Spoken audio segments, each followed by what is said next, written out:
少主为何要抵抗我？我不会再借我的身体给你使用了。若不是我有复生之力，你我早就命丧东海，死在那神离的火焰之中了呀！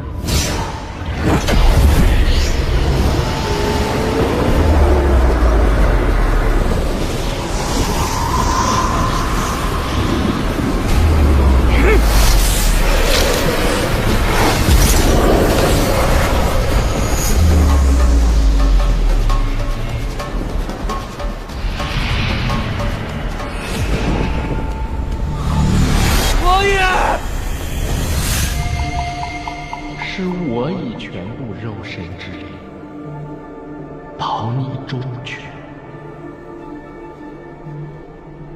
你却如此对我。你不该瞒我行事，不该伤害神离。笑话！难道你和我的过去，你都忘了吗？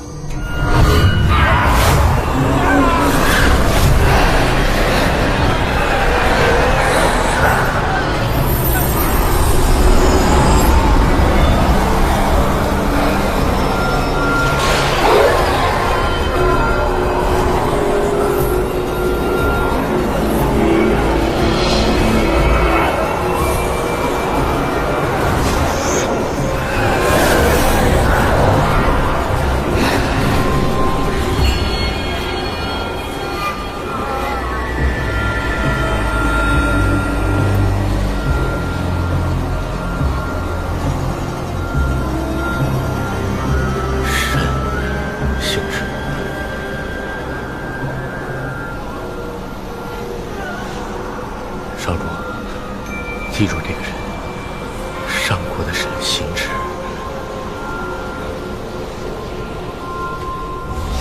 千年前，行止开辟虚天元，困我主上。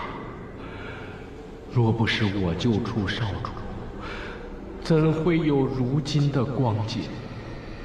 少主年幼体弱多病，是我以300年心头血喂养少主，才终将你的顽疾驱除啊！少主，属下知道我的心头血腥为重，但你只有喝下它，身体才会好起来，日后才可以打开虚天元，救出你父亲。真的能救出我父亲吗？真的。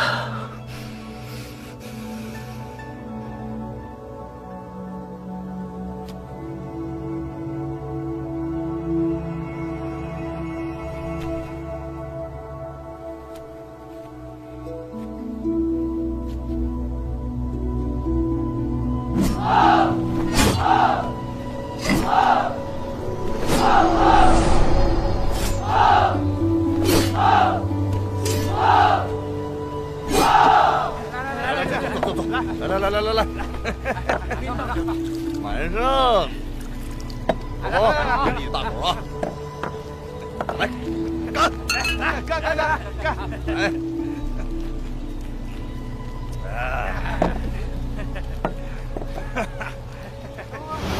我送你去灵界参军，是为了救出主上，而你却为了沈离多次误我大计。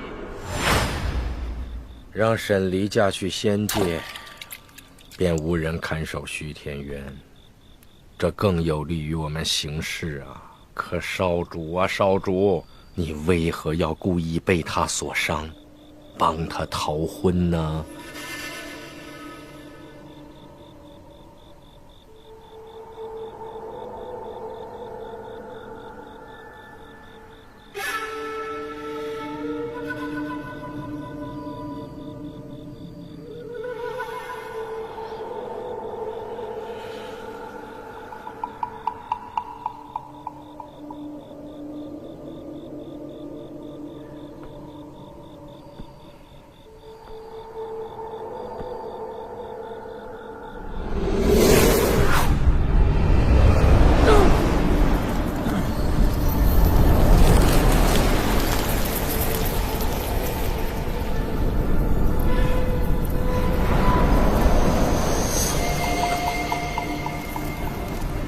被赤羽枪所伤，哪儿那么容易好？收着吧。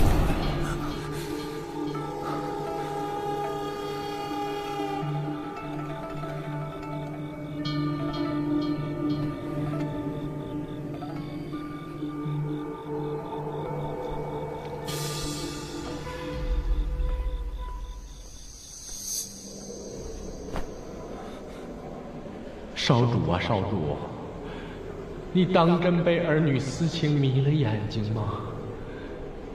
你我相依为命这么多年，咱们的千年大计就要毁于沈离的手上吗？我跟你说过，沈离不能动。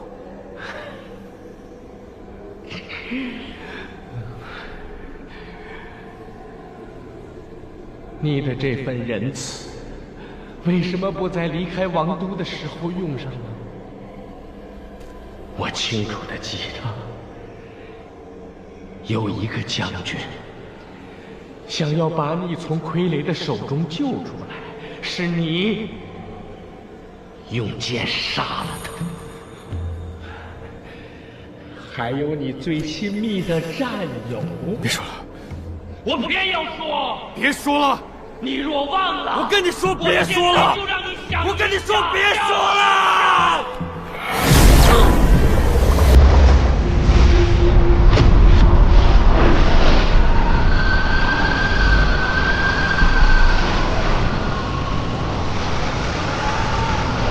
兄弟们，看住啊！别走！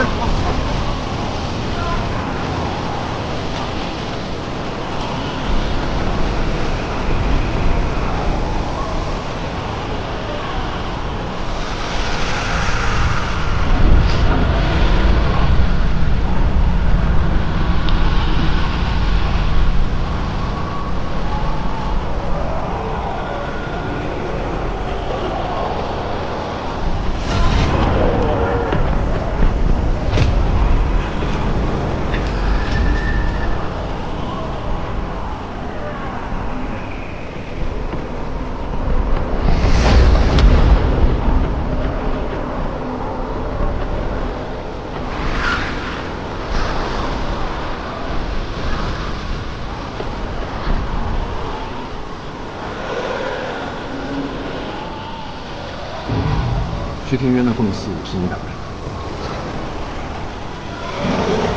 恭喜少主，君临天下，指日可待。只是力量还不够，这逃出来的不过是相对较弱的一支。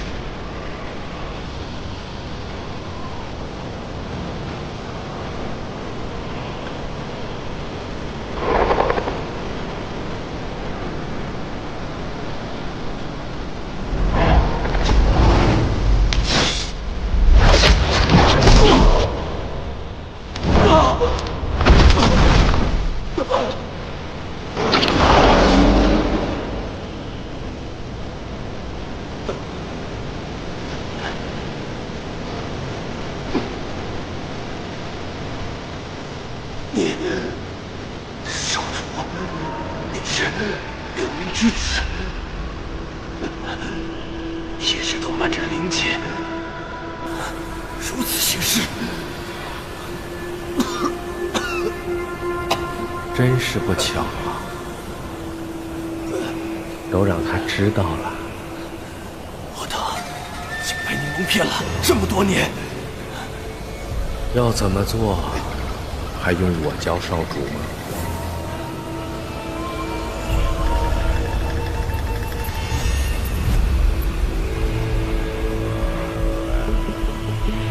少主还在等什么？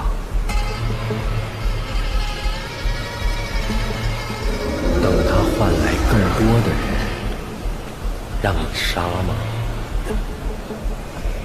我跟你说过，心软和犹豫是最不可取的。你年幼的时候，我教你的，你都忘了。你是什么人，你也都忘了吗？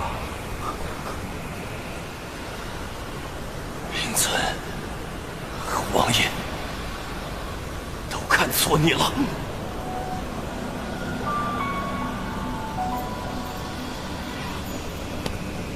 现在不是做选择的时候，你一出生，命运就帮你做了选择。你身上流着谁的血，你改变不了。你的刀刃早就注定了指向何方。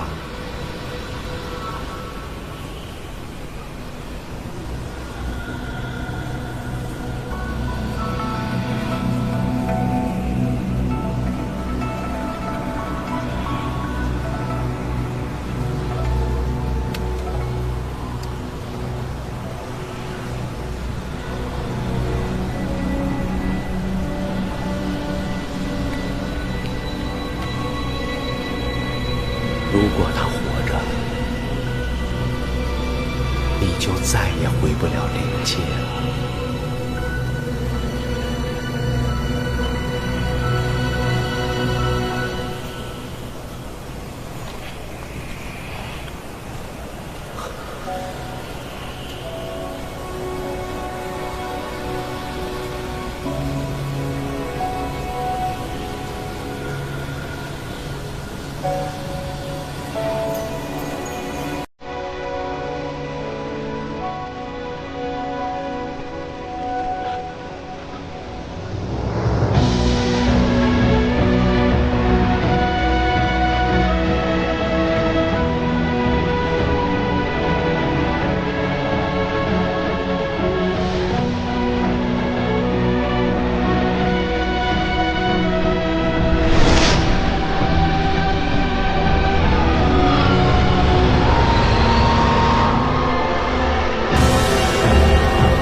基印，不用。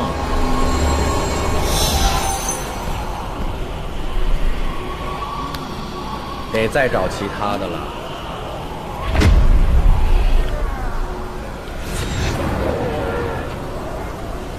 今日灵界的莫方将军是否已经死了？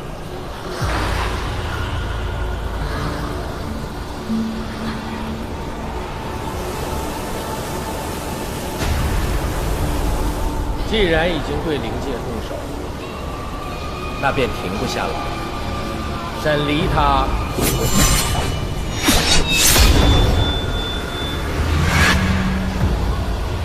我说过了，沈离是我的原则，他不懂。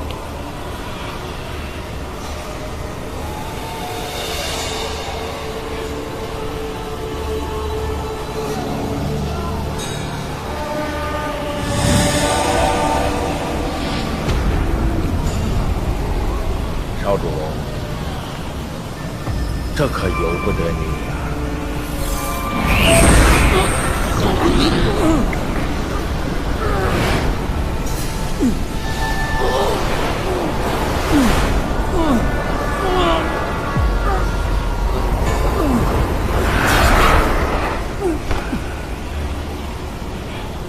少主，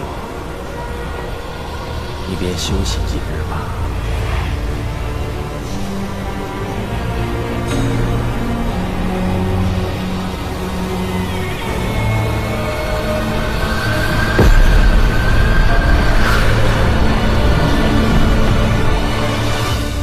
少主，你都想起来了吧？你又是如何欺骗沈离的？这么多事，你都做了，你都瞒了。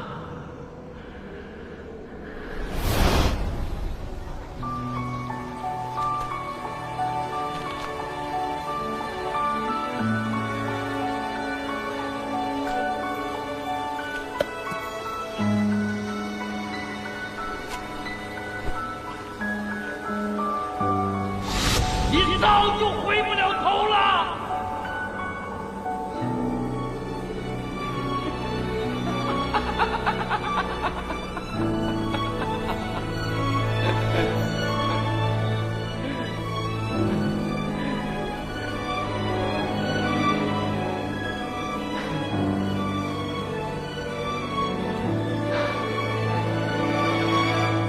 好吧，少主，既然你如此执迷不悟，既然你已经失去了本心，那你这一具我救活的身体，就不如彻底的为我所用吧。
里面那人醒了，快去通知大人。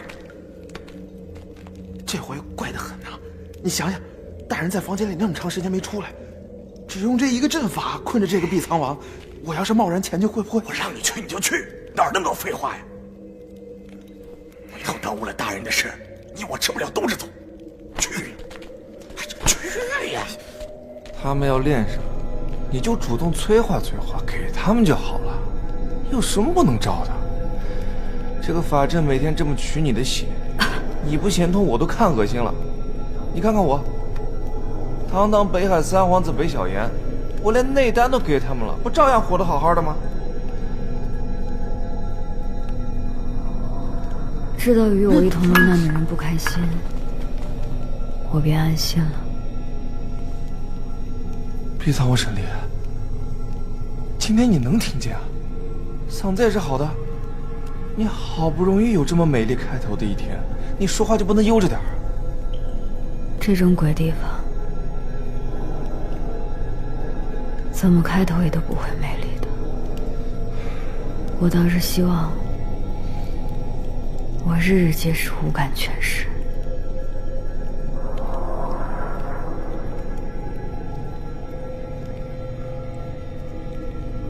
还好嘛，就是眼睛看不见。你嗅觉呢？触觉呢？你今天要是没有触觉的话，还能好熬一点。托你的福，我今日五感恢复其三，触感便在其中。那你可得忍住啊！我可不想等会儿法阵启动的时候听见你惨叫，我会害怕的。哎呀，自你们那日海上一战已经3个月了，哎，3个月了。若是在人间还好，此处若是在仙界或是灵界，外面只怕早已沧海桑田。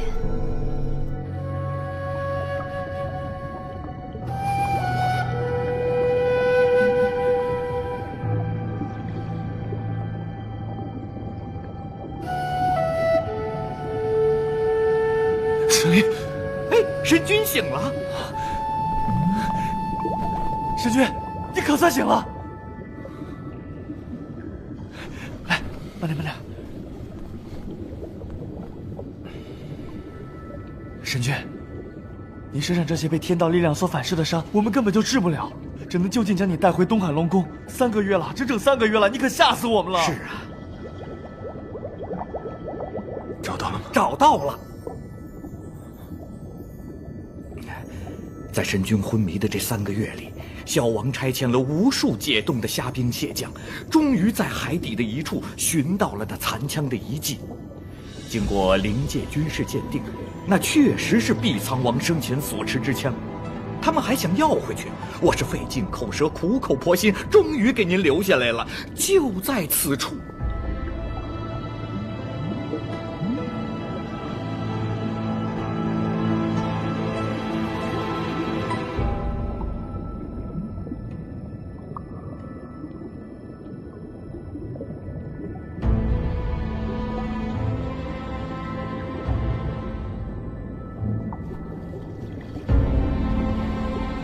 慢点，神君。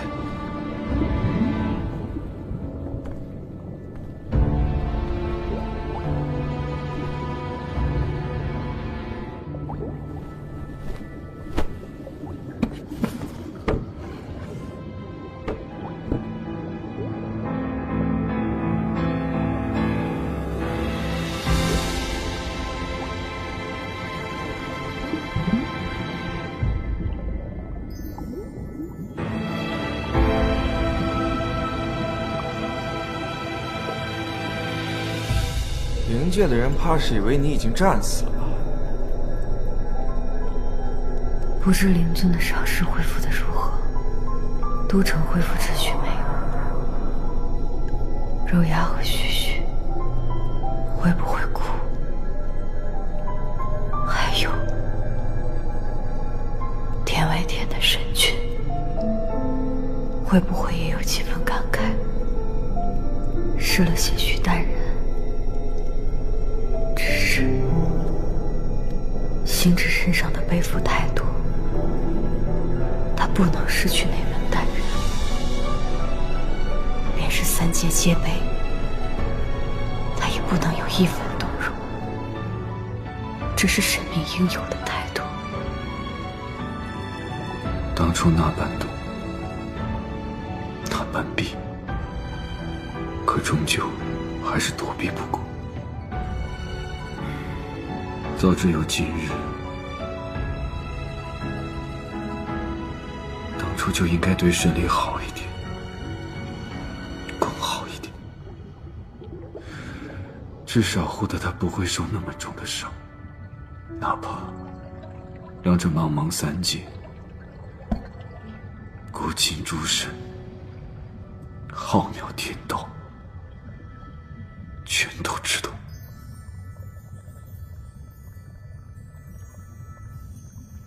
如今3界确实也都知晓了。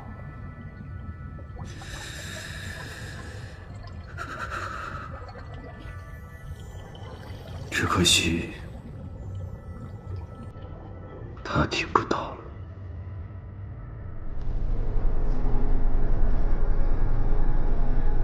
就连堂堂毕苍王都不知道自己是怎么被绑进来的，也不知道这是哪里。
难怪他们用极寒玄铁来锁你，唯有此物才能抑制你体内的火灼之气。都怪你，把这弄得这么深。更麻烦的是你的五感，还有声带，每天皆有几感莫名消失，要么今日无法视物，要么明日听不见任何声响，说不出话，要么就像今天这样，消失两感，出现三感，每天皆在变化，太刺激了。是啊，真是烦不胜烦。不过左右都是身处于牢笼之中，五感于我而言早已经不重要了，我都已经习惯了。难道你不是吗？在这没有法力，寸步难行。有时阵法启动时，我甚至庆幸自己时不时消失一下的触感。他们越是竭尽所能的折磨我越是毫无所感，心里还生出一股优越感来。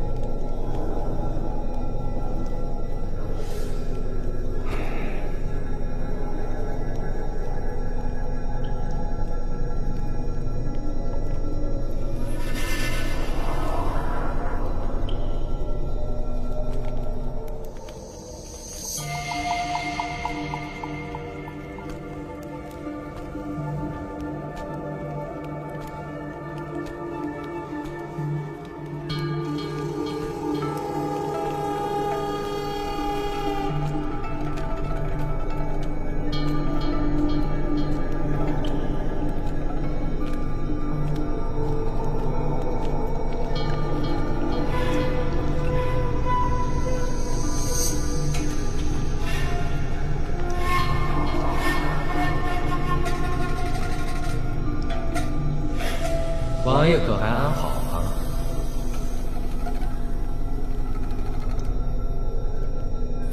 傅生，这家伙居然还没有死。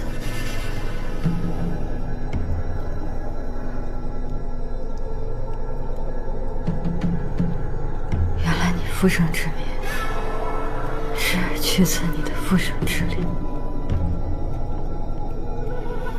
来的路上，听闻王爷最近不敢尝试，今日看来，虽双眼无法视物，听觉却恢复了呀。东海一战，他们也算是损失惨重，暂时无法出去为非作歹。此时若能与仙界联系，哪怕仙界的兵再不管用，做江山拿了他们那些通天的法器，战力至少能提高10倍。若我能回去，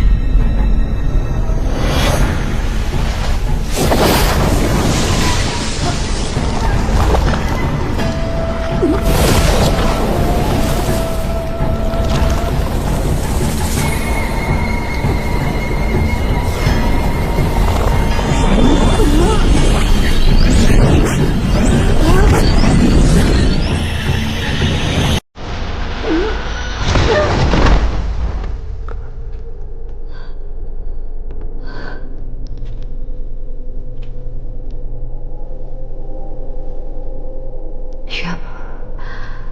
是没有回去的一天。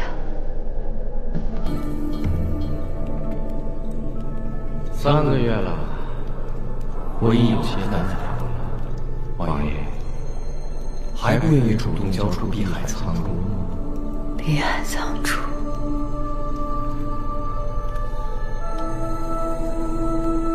你若真有本事，别需要废话。3个月了，你能炼化我吗？我求求你了，做个哑巴吧，别再刺激他了。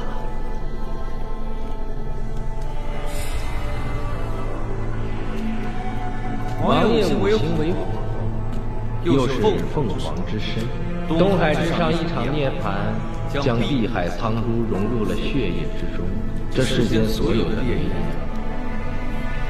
都无法灼伤。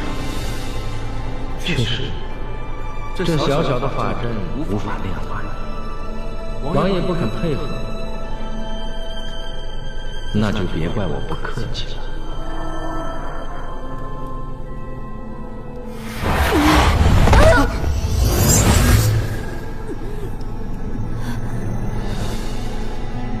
三皇子莫要害怕，你和他不一样，你对我们知无不言，言无不尽，我们不会亏待你的。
看来王爷也是会知道痛的呀，那便受着吧。王爷，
抓我的时候可没有这么纠结啊！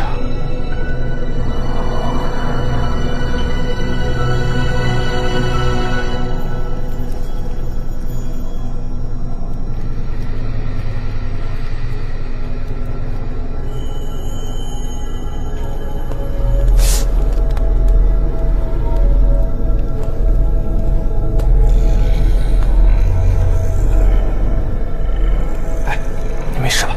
喝杯茶试啊！哎，哎，哎，你没死，太好了，太好了，没死。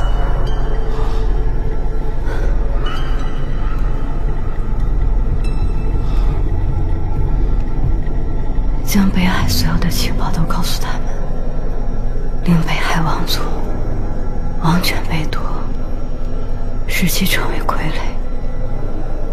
偷袭仙界，三皇子心中并无半分愧疚。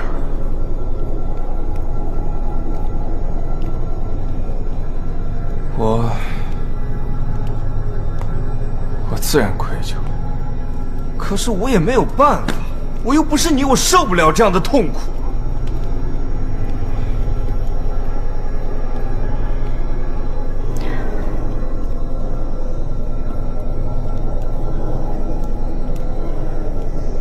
而且我母妃有罪，自幼便受他人歧视。北海王族之于我，实在是无甚亲情。我背叛他们，也是无奈之举。人人没有几个苦衷，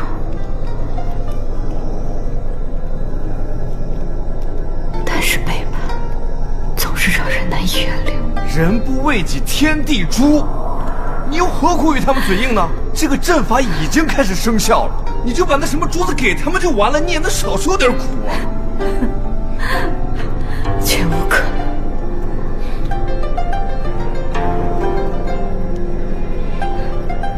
我真不明白你，都这个时候了，你还能笑得出来？当然，蛮王已经被练出来了。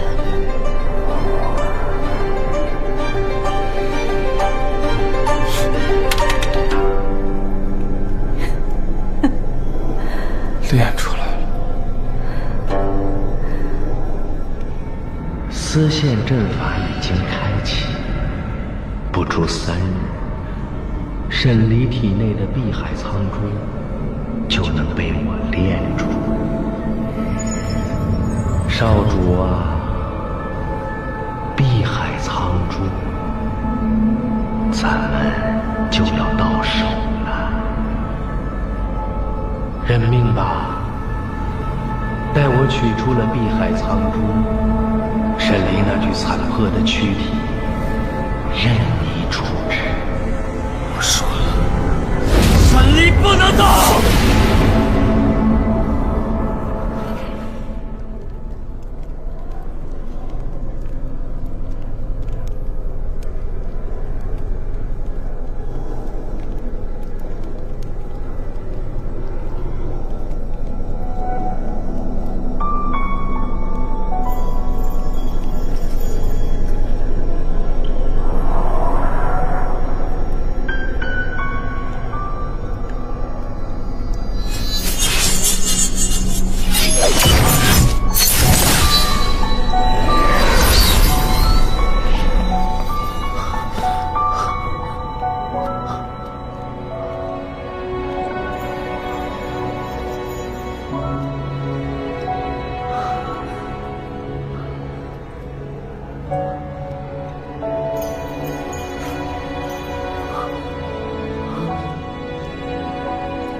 带我一个呗。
我也。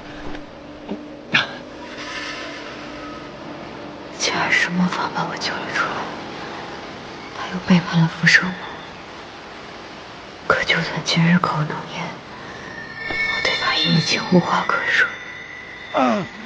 灵界将士和百姓的性命，已经在我们之间画出了清晰的界限。那个与我行军作战、同生共死的兄弟，已经亲手把自己杀死。如今跪在我面前的，是反灵族疆域，屠灵族百姓，杀灵族将领的敌人。若枪在手，我便会与他一战。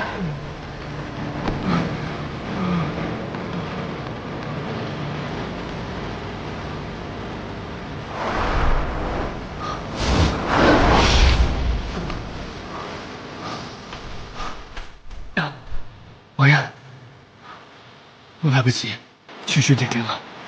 我要去引开追兵，对不起了，王爷。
阿离，阿离，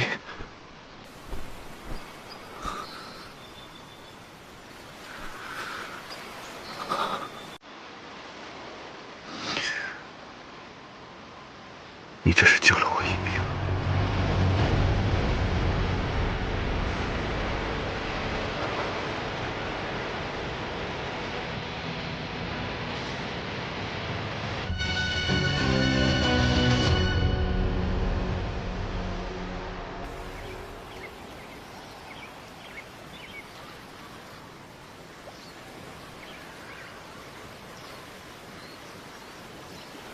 你跟我说过，你能照顾好你自己，怎么会把自己照顾成这个样子？啊？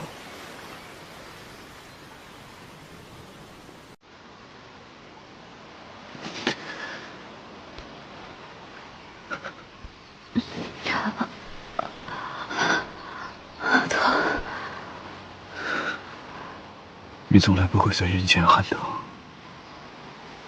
你这样的表现，如果不是你在睡梦中，恐怕此生都没人会看到。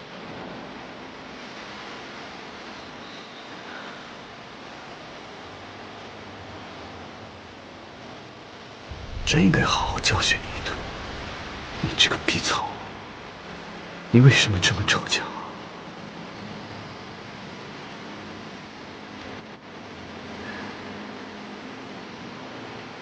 一定是这段日子，你过得非常痛苦，非常难过，没有人在你身边护着你，只好一个人逞强。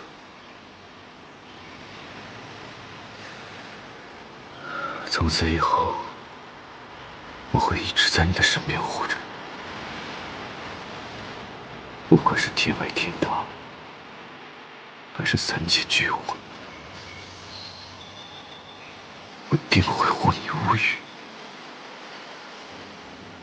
谁也别想欺负你。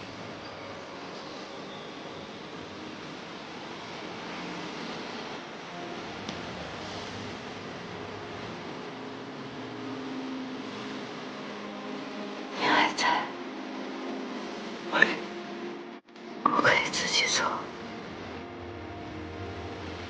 时至今日，你我一时陌路，下次若战场相见，沈离必定不会对你手下留情。今日你要么杀了我，要么便走吧。阿离，是我。今日我看不见，听不见，但我还不是个废物。你若还念一丝情感，便走吧。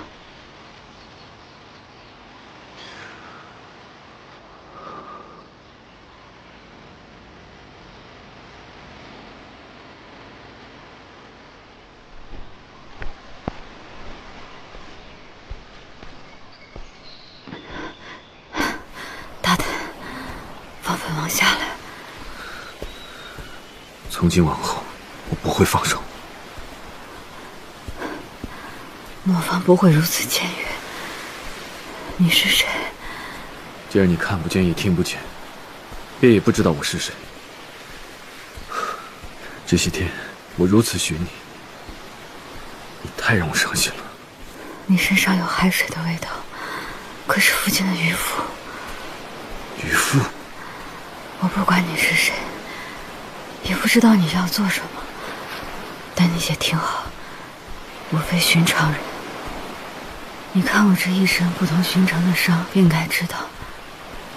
但是，即便我伤成这样，你若想害我，我也有100种方法对付你。但你若想帮我，他日待我伤好，我必定写重礼来报。你都这样了，还在跟人斗智斗勇。沈离啊沈离，我不知道是该夸你，还是该心疼你。我感觉到你胸腔在震动，但我听不见你说话。若你答应帮我，就拍我2下。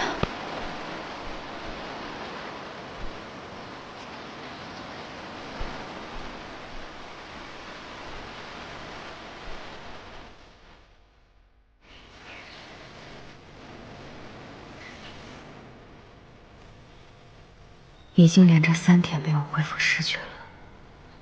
先前在牢里便罢了，如今却是在外界一个陌生的地方。我继续了解周围的环境，这是哪儿？安不安全？离灵界多远？离我逃出来的地方又有多远？最重要的是，我想知道救我的人到底是谁。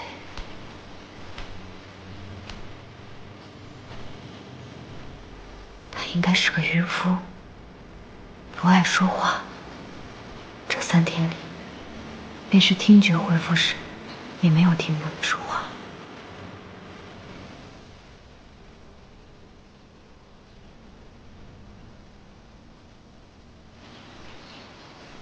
目前看来，此人应当无害。为什么要救我？不图财也不为色，没有计较的付出，这才是最令人吸引。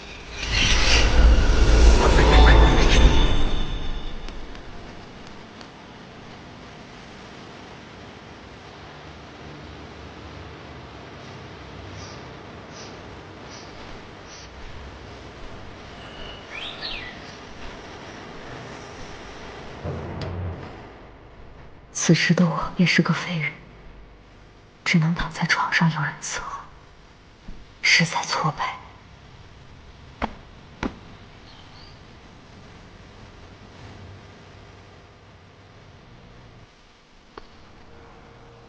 这个人动作很轻，倒不像那些粗鲁的山野莽夫。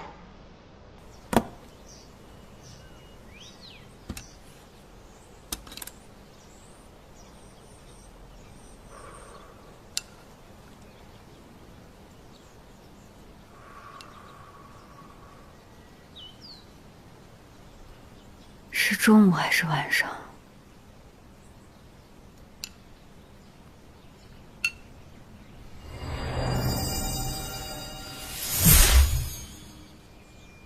？5时。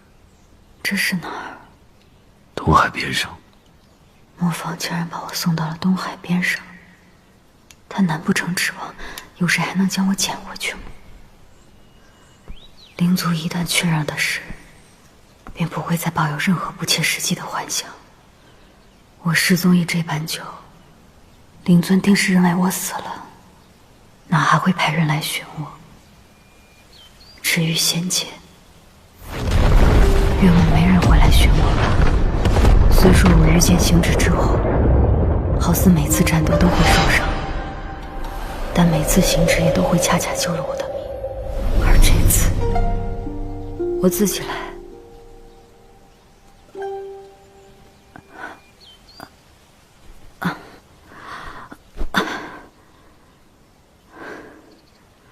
真狼狈。还吃吗？这6根玄铁由内外契合而成，由外面的玄铁将里面的铁心包裹住。当时，他们是用里面的铁心穿过骨肉，再将外面玄铁宣合而上，将两者拧在一起，一头连一根铁链，可致我无法挣脱。这几日外逃颠簸，玄铁已有些松动。我欲求你将我这玄铁拧开。这期间场面或许有些难看，但你若帮我，本王便承你一愿，以作报答。好。那趁我今日没有痛觉，你便帮我拧开吧。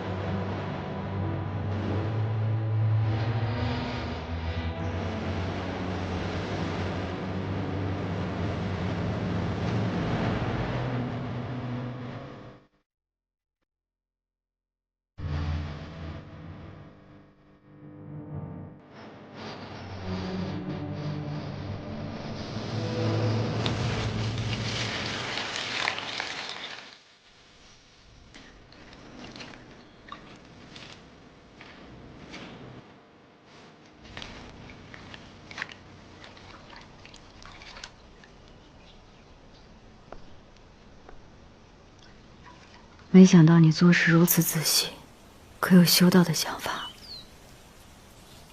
待我伤好后，倒是可以给你寻一条门路。我却认为，仙道却不如今自在。仙人们是极自在，那仙界最不自在的，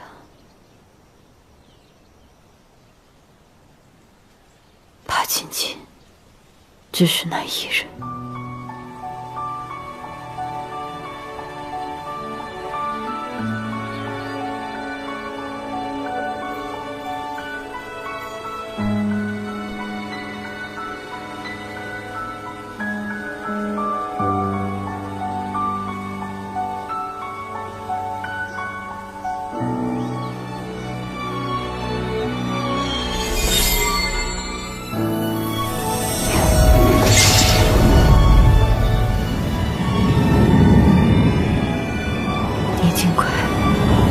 不会痛，但是身体却是有个极限。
还行吗？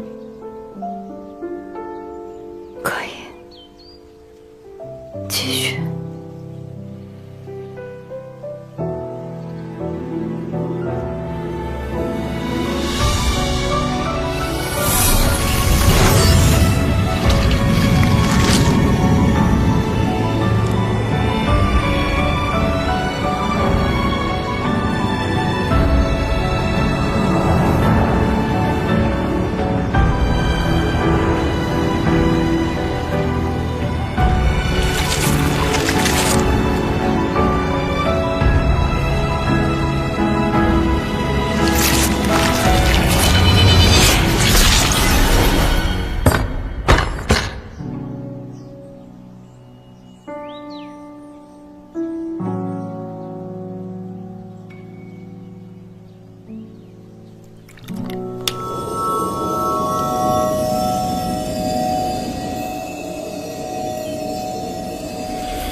来啊，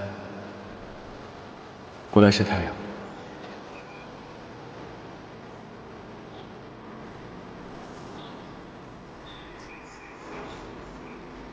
我不过去了，我会害了你。我很厉害的，没事。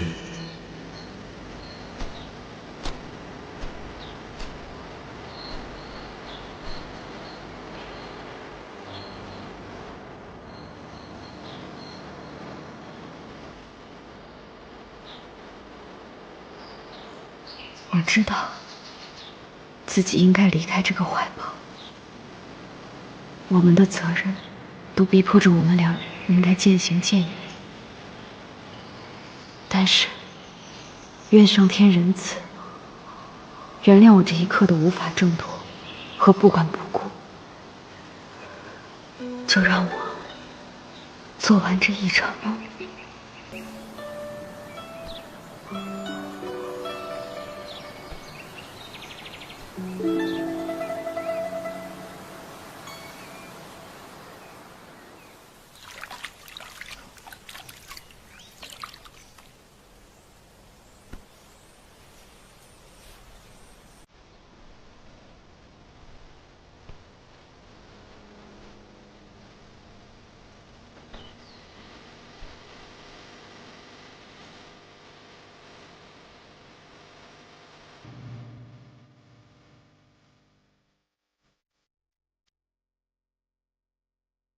恍然又见你，清风校园灯亮着，梦醒时分，谁又轻叹苦短？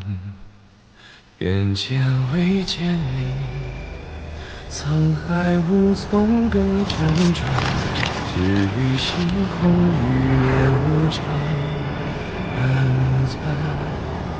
相依望苦水，甘愿沉默不知返，水中月诉谁心，路水无痕。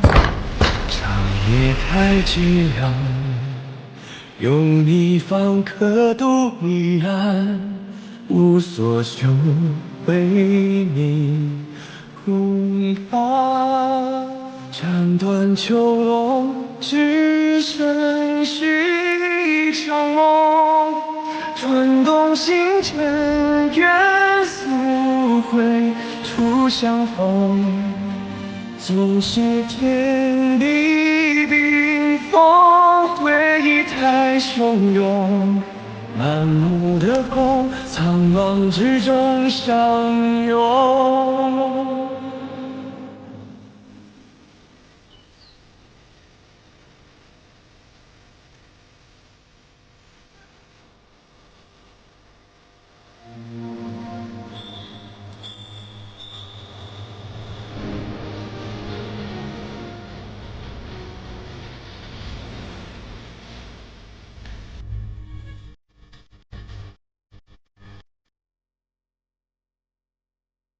望海天尽头，一切终归于寂然。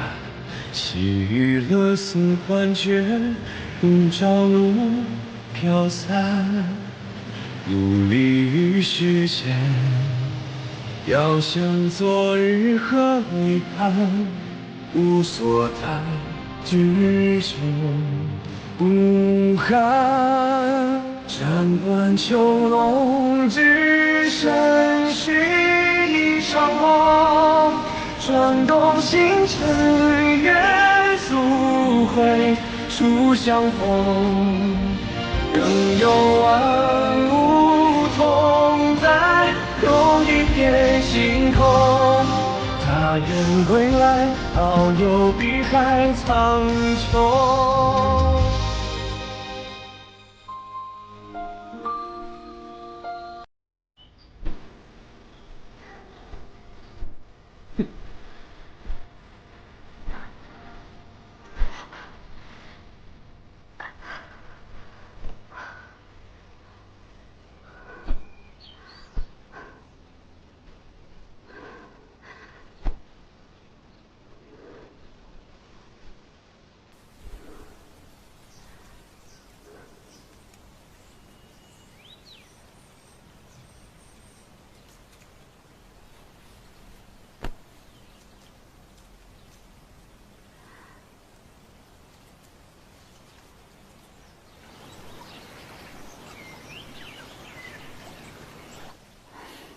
我说呢，有哪个渔夫能有如此特别的气质？行止啊行止，我还真的又被你捡到了。上天当真不仁，竟许咱俩如此孽缘。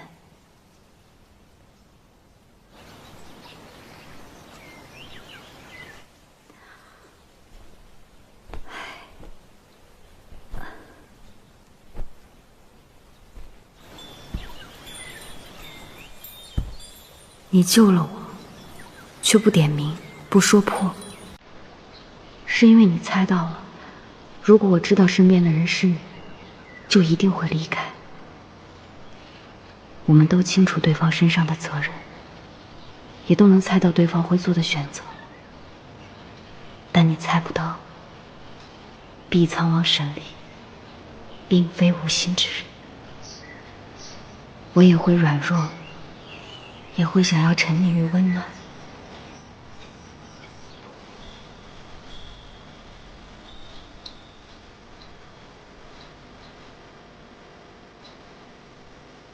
就让我在伤好之前，不做碧苍王，只做沈离吧。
今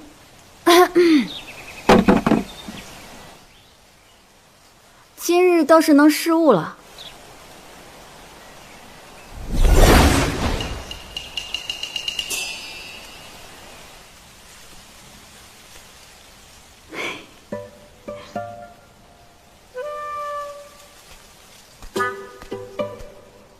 他现在肯定皱着眉头，摇头苦笑，真是令人倍感舒畅。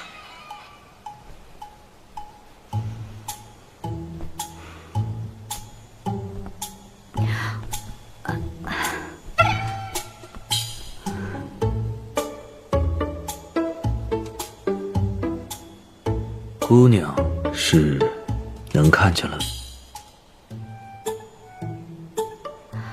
我这五感时好时坏，今日触觉、嗅觉、味觉都坏了，但是能听、能看、能说，也算是幸运的一天。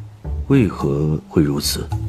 具体缘由我也不太清楚，反正现在也是没有办法，我便就先将就着吧。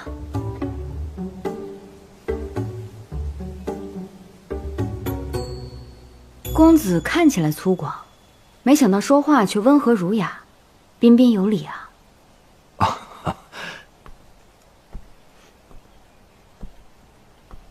我是一个粗人，我怕这鲁莽起来会吓到姑娘。哦，敢问公子如何称呼？我姓于，单名……难不成单名一个夫字？不是，一个一字。哦，于一公子，多谢于一公子，将我4只的玄铁取出，实在是劳烦公子了。本不想继续叨扰，但是现在实在无法动弹，还需公子多照料几日。没事。